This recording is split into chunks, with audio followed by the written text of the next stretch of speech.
Your air fryer doesn't fry. It never has. What it actually does is stranger and quite a lot more impressive. There's no oil in here, no flame, nothing you'd call cooking. What there is, 6 inches away, is a tornado.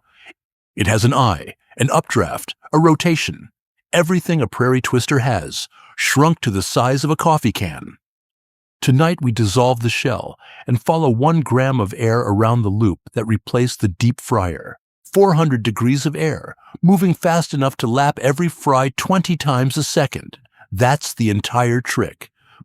But to see any of it, you have to start where you always do, at the end of an ordinary evening, 7 at night. A kitchen like yours. On the counter sits the appliance that conquered millions of kitchens in a decade. 1 pull on the handle, and the entire cooking floor slides out with it. Basket, pan, the whole stage. A pound of cold fries lands in the perforated basket. Every one of those hundreds of holes is about to matter. 400 degrees Fahrenheit, 18 minutes, 2 knobs, and with that, you've just commissioned a private weather system on your counter. Listen, that click is a thermostat closing a circuit. That rising hum is a motor winding up past 2,000 RPM. From out here, nothing. A warm glow at the seams, a soft roar, and a smell that starts around minute 6.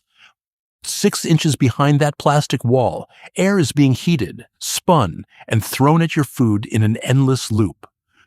To see it properly, we need to do what no kitchen ever lets you do. Make the entire machine transparent. There, everything you're seeing is really in there, really this shape, really this small, really this close together tonight. Layout is a vertical stack, motor on top, fan beneath it, heating coil below that, your food at the bottom. The motor is the only part that moves for a living. Brushless, cheap, nearly immortal, it just spins for years. Bolted beneath it, the tornado's engine, a centrifugal fan, a spinning crown that inhales through its center and hurls air sideways. Under the fan, the only truly hot thing in the machine, a nichrome coil folded into 3 glowing rings. The chamber walls aren't just a box, they're a bell, curved on purpose to turn thrown air into falling air.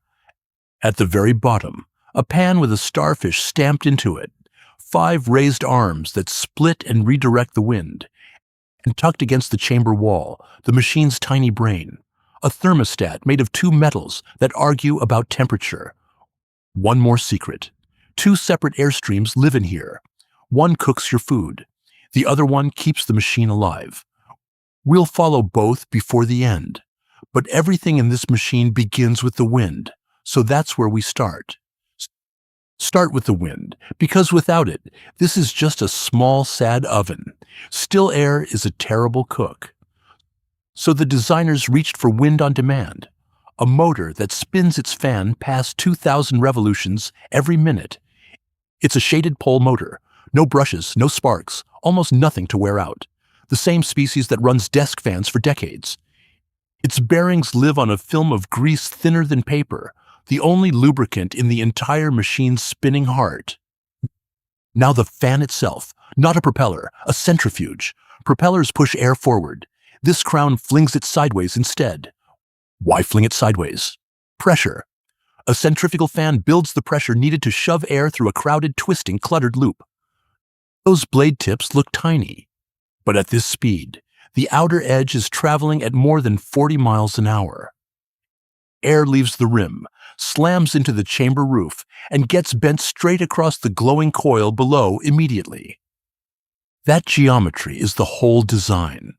The fan doesn't just sit near the coil, it is aimed directly at it. Spin creates a pressure difference, low in the middle, high at the walls, and that difference drives the whole loop. Meanwhile, the same shaft runs a second smaller fan up top, cooling the motor and electronics with their own private breeze. And the chamber isn't sealed. A deliberate bleed of steamy air escapes out the back louvers. That's the smell of dinner. Every breath that leaves gets replaced. Fresh kitchen air slips in around the drawer seams, joins the loop, and gets weaponized. So remember, the fan heats nothing. It's pure delivery, the postal service of the tornado. The heat comes from one ring. This is where all the heat in the machine is born. A single folded wire, drinking 1,500 watts. The wire is nichrome, 8 parts nickel, 2 parts chromium, an alloy invented specifically to resist electricity and to glow about it. Electrons shove through it, collide with the metal's atoms, and every collision becomes heat. Resistance isn't a flaw, it's the product. The glowing wire never touches air. It's buried in packed mineral powder inside a steel tube, insulated electrically, connected thermally. And nichrome carries its own armor. The chromium grows a skin of oxide that stops the wire burning itself away. The coil's surface runs hundreds of degrees hotter than your setting. Each parcel of air only borrows heat for a heartbeat. Pass after pass, the loop keeps its winnings. The whole chamber climbs to 400 degrees in about 3 minutes. Then, the thermostat calls time. 2 bonded metals bend at different rates, the strip arches, and the contacts snap open. That's the click you hear from the couch. On, off, on again. The coil rests, but the fan never does. And if everything else fails, a last guardian, a one-shot thermal fuse that melts once, kills the circuit, and never forgives. So the duty cycle becomes a rhythm. The ember ring pulses like a heartbeat, and the wind carries every beat downstairs. An ember that never flames, a wind that never rests, separately unremarkable, aimed at each other, they become a tornado. Now the star of the show. Watch what happens when the ember ring and the wind machine work one loop together. Follow 1 gram of air.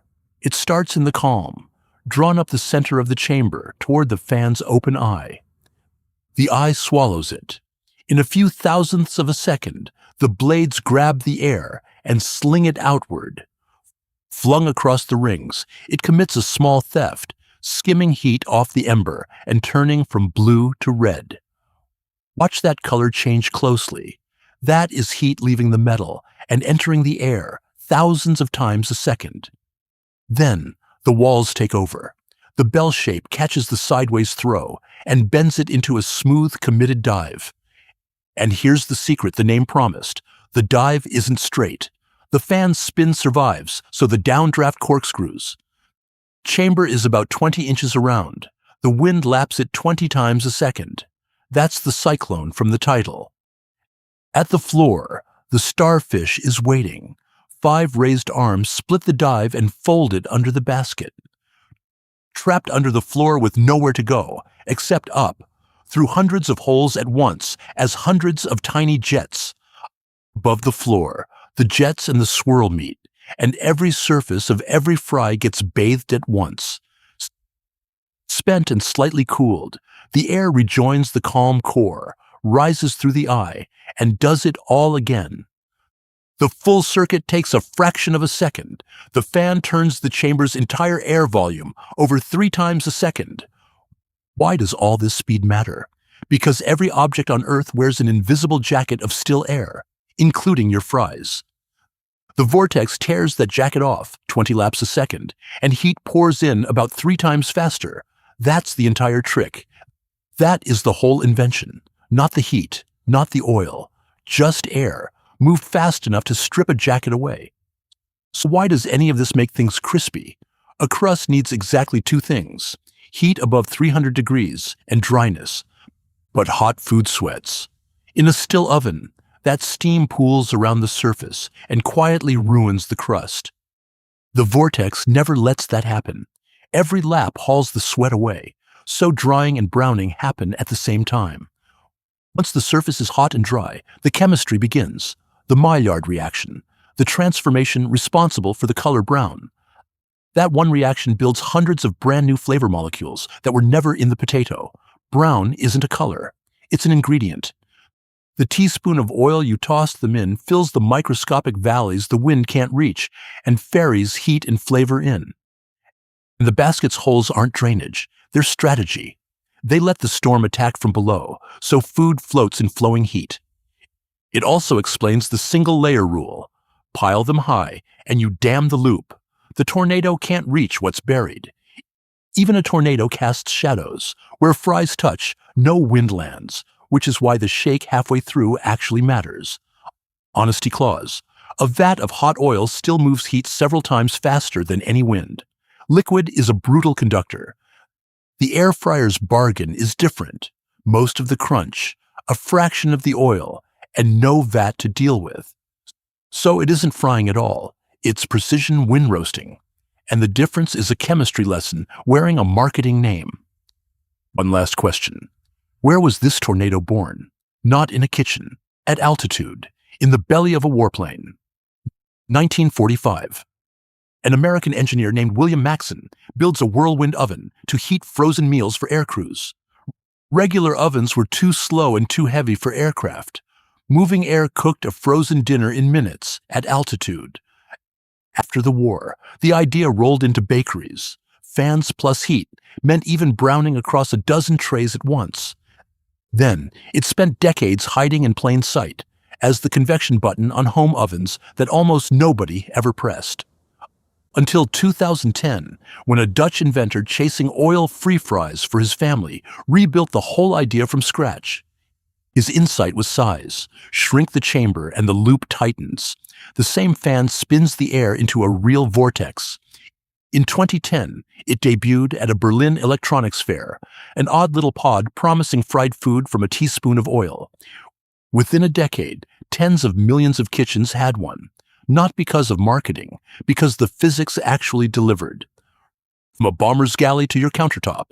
The same trick, refined for 80 years. Heat, spun fast, aimed well. So here's the fact to take to dinner. Nothing inside an air fryer fries. Not one thing. It never did. Every food wears an invisible jacket of still air. The machine's whole job is tearing that jacket off 20 times a second. Strip the jacket and heat pours in triple speed, which is why 400 moving degrees out cooks a hotter, stiller oven. Air fryer is marketing. Countertop tornado oven is engineering. You now know exactly which one lives in your kitchen. The timer's bell. The shell fades back to enamel. The storm spins down in seconds, winds first, ember last. The drawer slides out. 18 minutes ago, this was a weather system. Now it's just dinner, and it's done right. Next time you hear that hum, you'll know what's really in there. An eye, an updraft, a rotation, on demand. 6 inches away, the storm is still turning, and you will never look at that plain little box the same way.